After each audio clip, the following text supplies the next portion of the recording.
बहुत समय पहले की बात है। एक छोटे से गांव के मेले में, जहां दिन भर लोगों की चहल पहल रहती थी, वही एक पुराने टाट के टुकड़े पर बैठा रहता था एक 10 साल का लड़का। उसका नाम सूरज था और उसने भी कभी किसी को अपना नाम नहीं बताया था। गांव के लोग उसे बस गरीब लड़का कहकर बुलाते थे। वो अनाथ था, न मां थी न बाप। उसका सारा जीवन उसी मेले के आसपास सिमटा हुआ था। कभी किसी ने उसे मंदिर के चबूतरे पर सोते देखा, तो कभी रात में पेड़ के नीचे दुबके हुए। उसका एक ही काम था, लोगों से कुछ मांग लेना। सुबह से शाम तक उसकी छोटी सी हथेली लोगों के सामने फैली रहती थी। कोई दया करके कुछ अनाज दे देता, तो कोई उसे डांटकर भगा देता। सूरज अब इस तरह की जिंदगी का आदी हो चुका था। उसे अब न शर्म आती थी और न कोई दुख होता था। वो सोचता था कि जब बिना कुछ किए बस हाथ फैलाने से थोड़ा बहुत खाना मिल जाता है, तो ज्यादा मेहनत करने की क्या जरूरत है। पेट तो भर ही जाता है। लेकिन हर दिन एक जैसा नहीं होता था।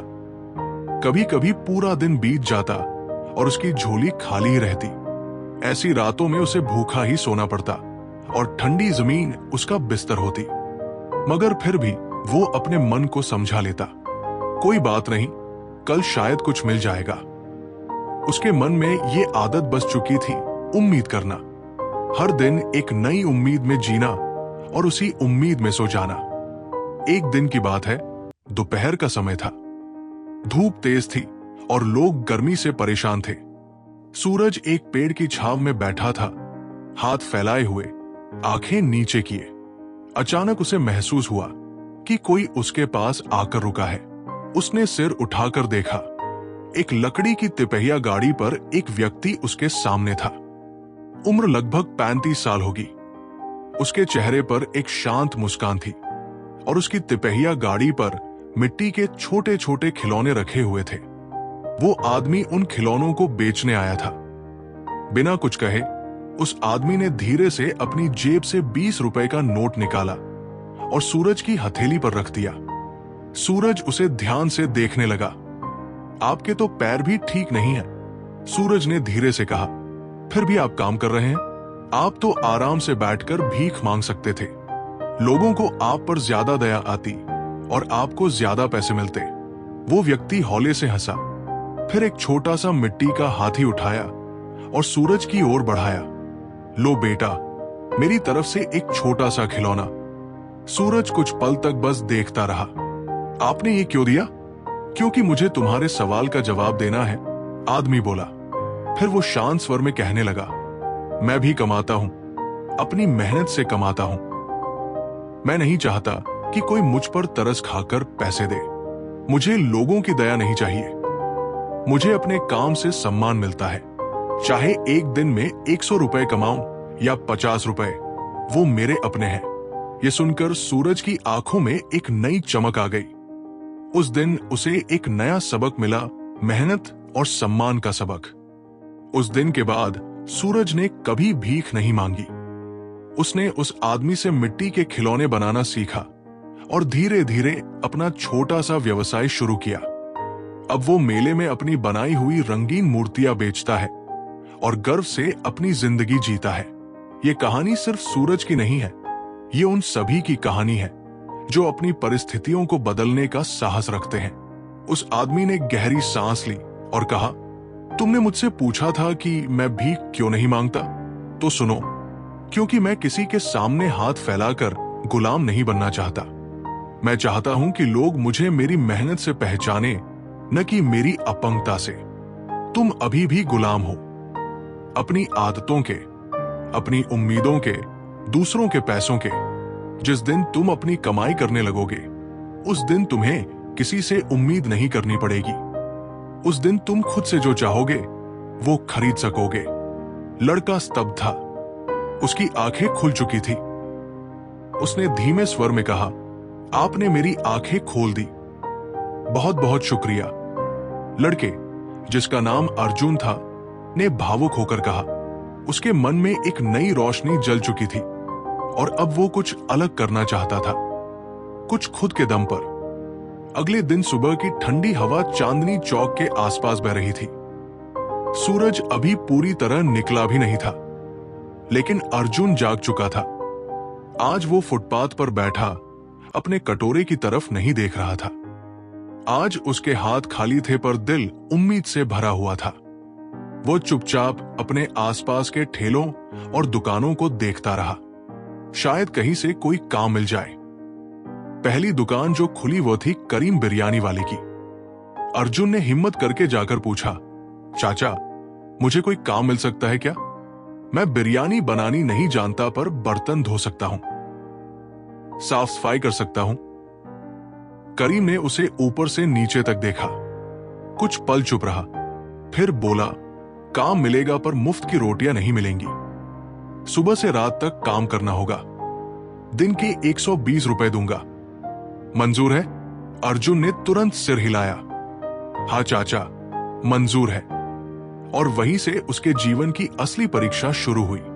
अर्जुन ने पूरे दिन बर्तन धोए, जमीन साफ की, बड़े बड़े पतीले धोए, कूड़ा फेंका और ग्राहकों को पानी दिया। बीच बीच में करीम उसे थोड़ी बिरयानी भी दे देता। शाम को जब दुकान बंद हुई, करीम चाचा ने उसके हाथ में 120 रुपए का नोट रखा। ले, आज की कमाई, मेहनत की है तूने। अर्जुन ने वो नोट लिया, आंखों से लगाया और अपने पास के पुराने झोले में रख लिया। आज पहली बार उसे लगा कि उसने पैसे कमाए हैं, मांगे नहीं हैं। वो रात वही चांदनी चौक के एक कोने में सोया, मगर आज उसे भूख नहीं लगी। उसके पास पैसे थे और संतुष्टि भी। दूसरे दिन उसने सोचा, एक ही दुकान पर क्यों टिकूं और लोगों से भी पूछता हूं।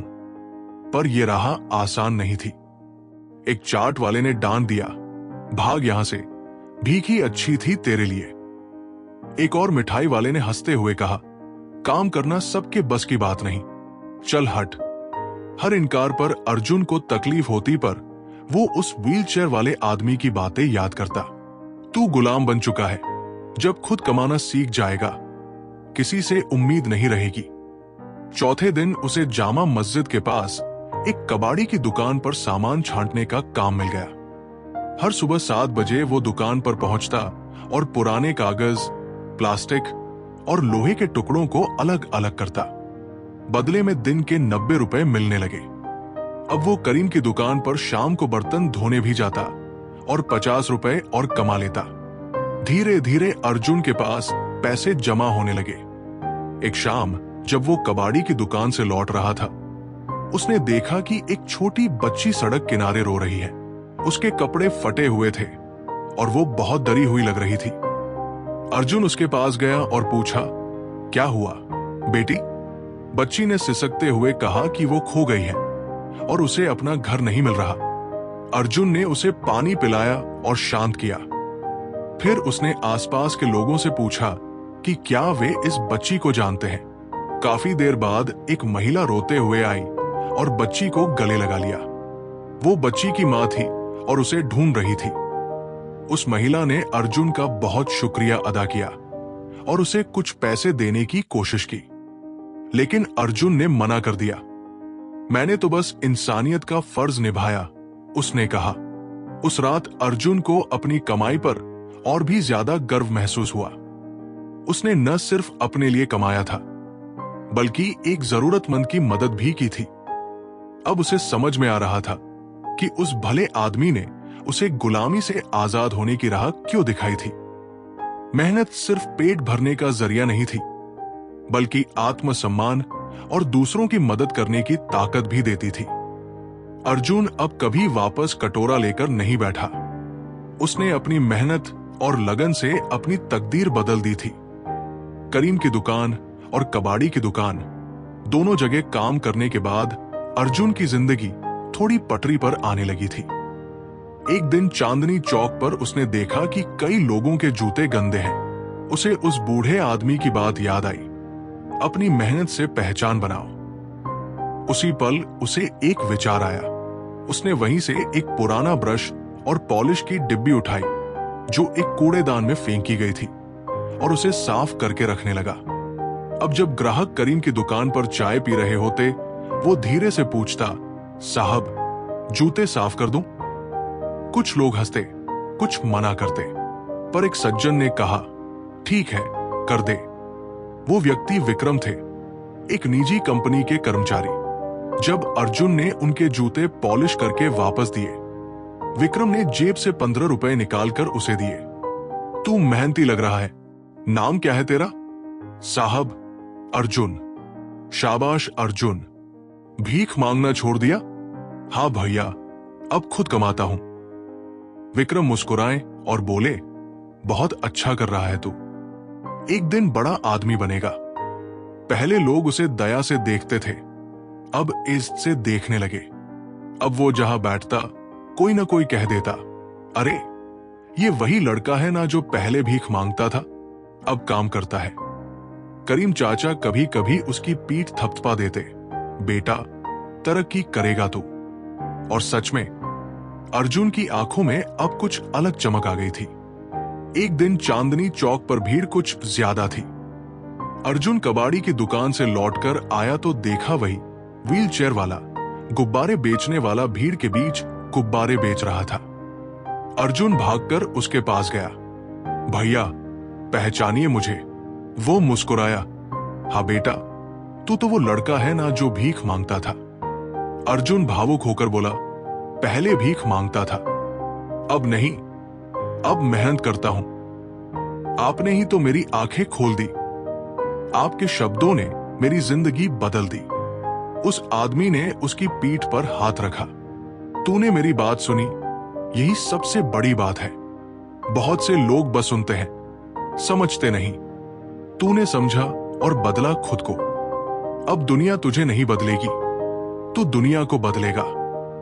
अर्जुन की आंखों में आंसू थे, पर इस बार ये आंसू दुख के नहीं, गर्व के थे। रात को अर्जुन जब अपनी चटाई पर लेटा तो सोचने लगा। पहले वो किस्मत को दोष देता था, अब वो हर सुबह खुद अपनी किस्मत लिखता था। जहां पहले कटोरे में पैसे गिरने का इंतजार करता था, अब वो दिन भर मेहनत करके पैसे कमाता था। वो समझ चुका था, भीख में पेट भर सकता है पर इज्जत नहीं मिलती। मेहनत में थकान होती है पर आत्मसम्मान भी मिलता है। दोस्तों, बहुत सारे नौजवान आज भी उसी गलती को दोहराते हैं जो अर्जुन कभी करता था।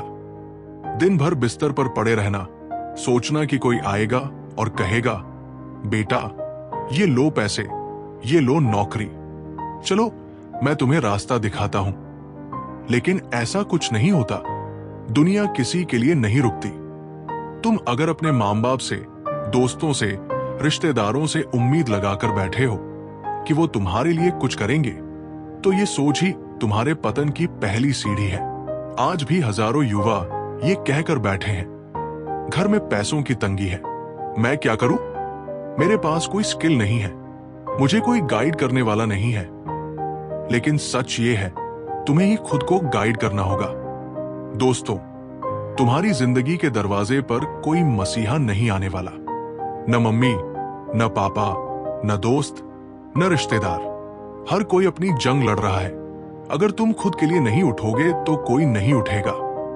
और सबसे बड़ी गलती जो आज के युवा करते हैं वो ये कि हम गरीब हैं, लोग हमारी मदद करें।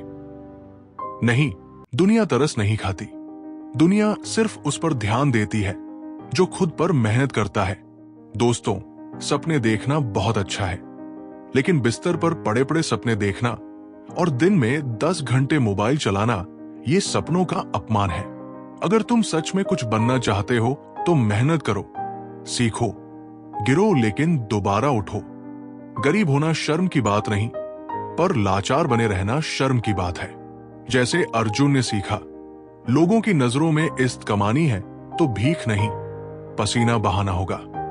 तो अगर तुम अभी भी सोच रहे हो कि कोई तुम्हें कुछ देगा तो उठो, अभी उठो, क्योंकि तुम जितनी देर लगाओगे उतना ही वक्त तुम्हारे खिलाफ जाएगा।